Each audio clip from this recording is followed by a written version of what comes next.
इस कहानी की शुरुआत में हम एक महल को देखते हैं जहाँ पे किसी चीज की जोरों शोरों से तैयारियां चल रही होती है। और वहीं हम उस टाउन के गवर्नर ईका को देखते हैं जो सब लोगों को उनके काम में कोई ना कोई कमी निकाल रहा होता है।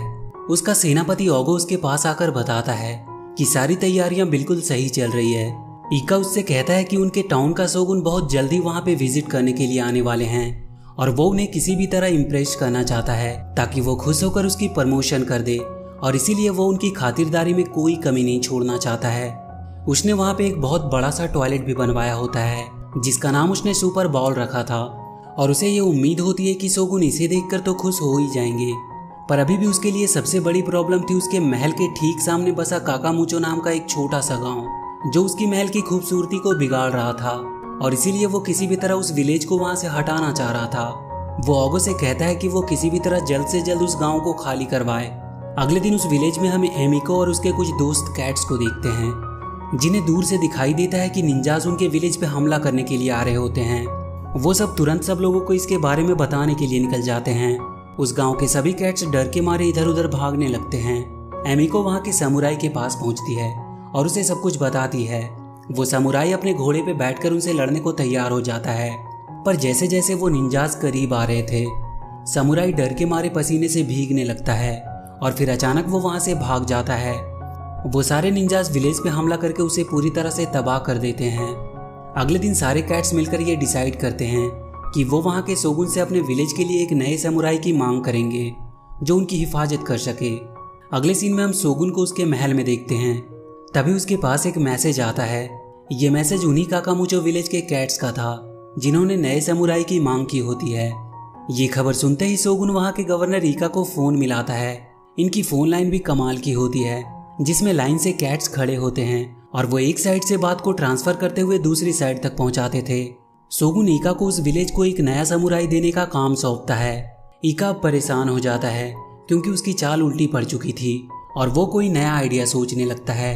अगले सीन में हम वहाँ की जेल में कैद हैंक नाम के एक डॉग को देखते हैं जिसे वहाँ कैट टाउन में आने के जुर्म में गिरफ्तार किया गया होता है क्योंकि वहाँ डॉग्स का आना अलाउड नहीं था और उसे इस जुर्म में सजाए मौत मिली थी।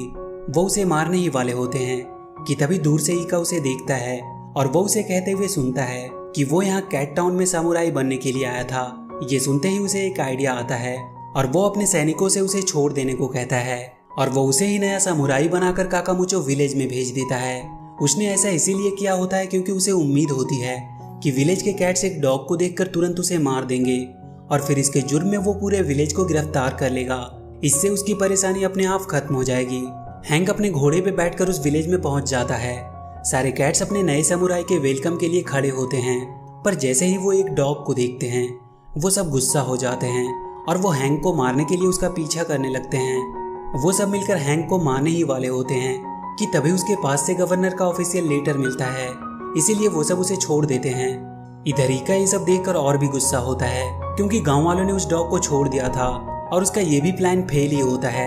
हैंक वहाँ के समुराई ऑफिस में पहुँचता है और वहाँ रखे समुराई सूट को पहनकर देखने लगता है। तभी वहाँ पे जिम्बो नाम का एक कैट आता है।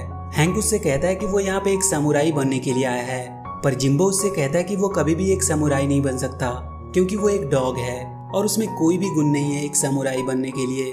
तभी वहाँ फिर से निंजा हमला कर देते हैं। जिम्बो हैंक से कहता है कि अगर तुम समुराई हो तो जाकर गाँव वालों को तुम उनसे बचाते क्यों नहीं। इस पर हैंक उनसे बात करके ये सब खत्म करने की कोशिश करता है, पर वो उसे मारकर वापस से उसी ऑफिस के अंदर फेंक देते हैं। जिम्बो उसे वहां से लौट जाने को कहता है, पर हैंक उससे कहता है कि बचपन से उसे सब परेशान करते आए हैं और एक बार जब शहर के कुछ आवारा गुंडे उसे मार रहे होते हैं तभी वहां पे एक समुराई आता है और वो उन गुंडों को मारकर अकेला ही भगा देता है। और उसी दिन से उसने सोच लिया था कि वो भी एक समुराई बनेगा। उस समुराई की तलवार उसने अभी भी संभाल कर रखी होती है। जिम्बो जब तलवार को देखता है तो पता चलता है कि ये तो उसी की तलवार है जो उस दिन वहीं पे छूट गई थी। हैंक उसे अपना टीचर बनने को कहता है और उसे समुराई सिखाने को कहता है।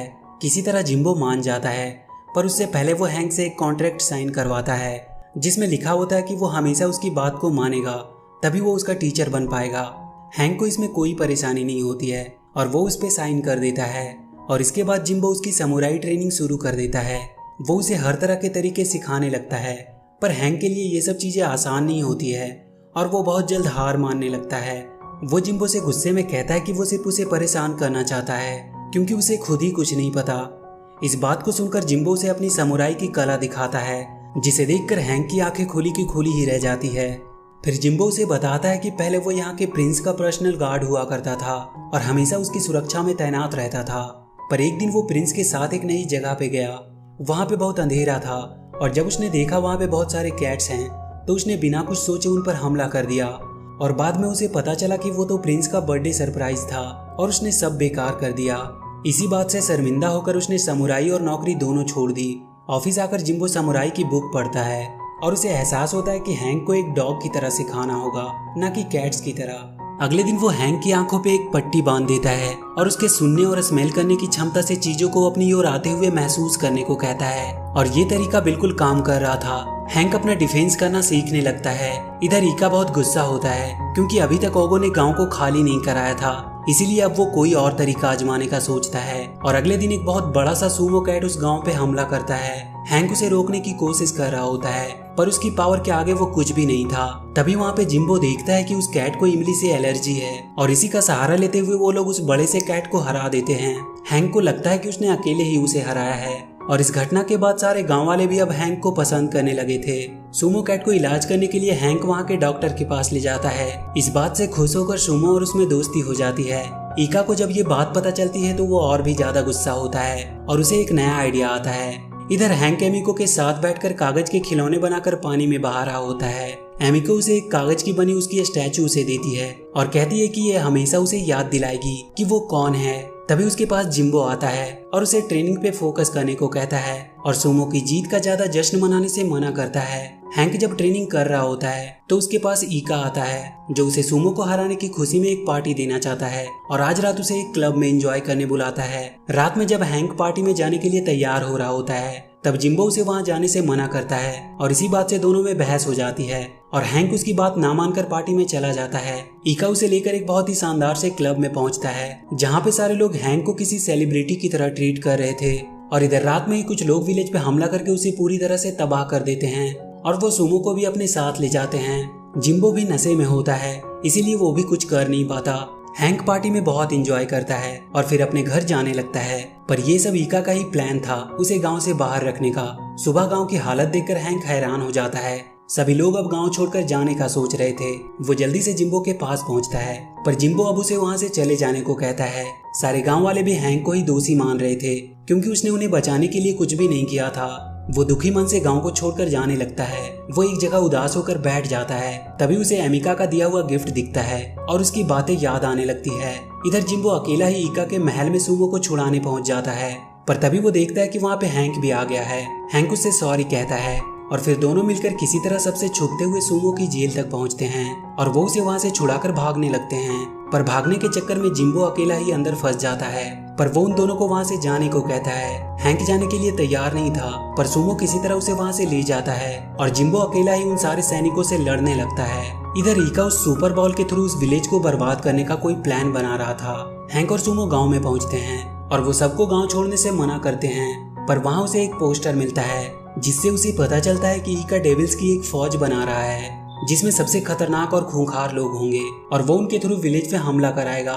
हैंक सारे गांव वालों को समझाता है कि उन्हें सब कुछ भुलाकर एक साथ आना चाहिए और अपने विलेज को बचाने के लिए लड़ना चाहिए और एक साथ मिलकर वो ईका को भी हरा सकते हैं। उसकी बातें सुनकर सब उसका साथ देने को मान जाते हैं और फिर वो लोग ईका की आर्मी से लड़ने का प्लान बनाते हैं। और जब ईका की आर्मी विलेज पे हमला करती है तो ये लोग दूर से देख रहे होते हैं क्योंकि उन लोगों ने गांव के सब चीजों को कागज से बनाया होता है और वहाँ पे बारूद भी छिपा कर रख दिया होता है। और जैसे ही सारी आर्मी विलेज के बीच में पहुंचती है हैंक वहाँ के बारूद में आग लगा देता है जिससे एक बड़ा सा धमाका होता है और इसके बाद वो सब मिलकर बचे हुए आर्मी पे हमला कर देते हैं। वो उन सारे आर्मी पे भारी पड़ रहे होते हैं। तभी वो देखते हैं कि उनकी तरफ एक और बहुत बड़ी सेना आ रही है।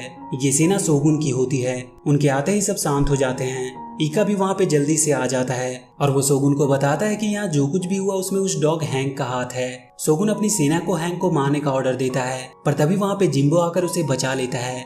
जिम्बो को जिंदा देखकर हैंक बहुत खुश होता है। तभी जिम्बो को शोगुन पहचान लेता है क्योंकि वो वही प्रिंस था जिसके साथ जिम्बो रहा करता था। शोगुन उसे देखकर कहता है कि उसने काम क्यों छोड़ दिया। जिम्बो उसे बताता है कि वो अपने आप से बहुत शर्मिंदा था क्योंकि उसने उसका बर्थडे खराब कर दिया था।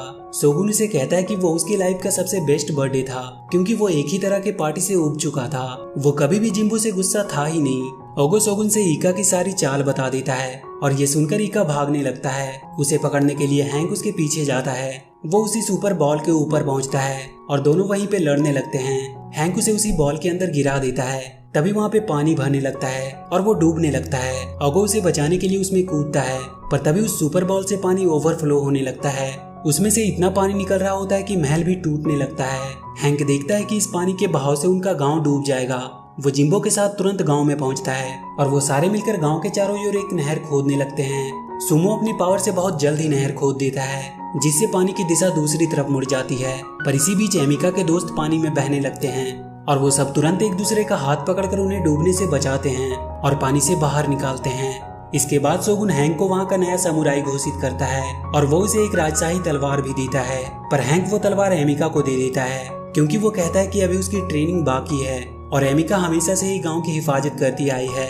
वहीं मूवी के लास्ट में हम ईका को जेल में बंद देखते हैं, जो वापस से उनसे बदला लेने की बात करता है और यहीं पे ये मूवी खत्म हो जाती है। तो वीडियो अगर अच्छी लगी हो तो please do like and share the video and please subscribe to my channel and press that bell icon.